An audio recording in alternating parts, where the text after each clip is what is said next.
When remanufacturing a truck, chassis inspection is a key step. Rigorous inspection can improve chassis performance and safety and ensure reuse. The fifth wheel connects the tractor and trailer, and its normal use is essential. The V-type thrust rod stabilizes the axle position to ensure driving stability and controllability.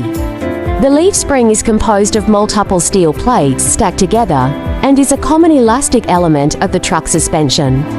Together, they help the truck to run stably.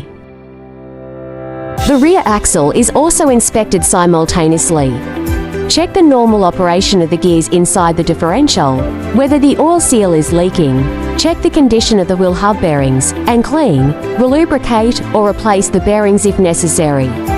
Ensure that the rear wheels can rotate flexibly and stably. The front axle checks the condition of the brake pads and wheel hub bearings to ensure that the front wheels can rotate flexibly and stably.